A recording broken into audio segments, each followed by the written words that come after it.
I wanted to ask a couple questions here about HARP, the High Frequency Active Auroral Research Program.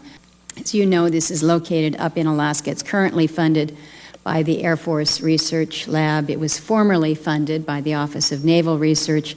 One of the prime customers is DARPA, which is currently running experiments at the facilities here. So questions to several of you this morning. I'm told by the president of the University of Alaska that the Air Force has pulled its support for the facility and they're taking steps to demolish it or take it down this summer. He's making the argument that there is other opportunities for us and is trying to find a path where the university might be able to take title to the facility. I understand that a lot of folks here on the committee probably don't understand what HARP does. I think most Alaskans don't really know what HARP does or why the agency is involved in it.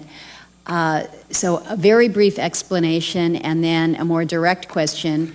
Would you be disappointed or would you lose something if HARP were to go away? Dr. Walker, your agency is currently running the facility. I've mentioned that it's our understanding through the president of UAF that the plans are to move forward and demolish the facility this summer. So the question to you is that accurate? Can you explain why? And then perhaps to both you and Mr. Schaefer, is there any benefit in exploring a potential relationship with the University of Alaska to perhaps take over the HARP? Yeah, thank you, Senator.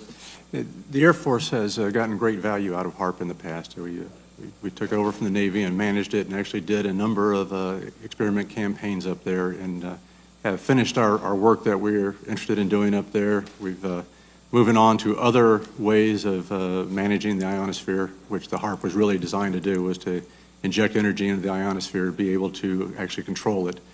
And but that work has been completed. The Air Force has maintained the site for other government agencies to use for several years now. In 1983, I did radiotomography with 30 watts, looking for oil in the ground. I found 26 oil wells over a 9-state area, and 100% of the time was accurate with just 30 watts of power beaming straight into solid rock. HARP uses 1 billion watts beam straight into the ionosphere for experiments. Picture these strings on the piano as layers of the earth. Each one has its own frequency. What we used to do is beam radio waves into the ground, and it would vibrate any strings that were present in the ground. We might get a sound back like, and we'd say, that's natural gas. We might get a sound back like, and we say that's crude oil. We were able to identify each frequency. We accomplished this with just 30 watts of radio power. If you do this with 1 billion watts, the vibrations are so violent that the entire piano would shake. In fact, the whole house would shake. In fact, the vibrations could be so severe underground that could even cause an earthquake.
Amerikan Büyükelçisi'ne buradan söylüyorum.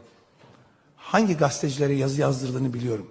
Pis ellerini Türkiye'nin üzerinden çek. Çok net söylüyorum. Pis ellerini Türkiye'nin üzerinden çek. Neleri yaptırdığınızı, hangi adımları attırdığınızı, Türkiye'yi nasıl karıştırmak istediğinizi net bir şekilde biliyoruz. O pis ellerinizi, o maskeli, sırıtan yüzlerinizi Türkiye'nin üzerinden çekiniz. Bu kadar açık ve net.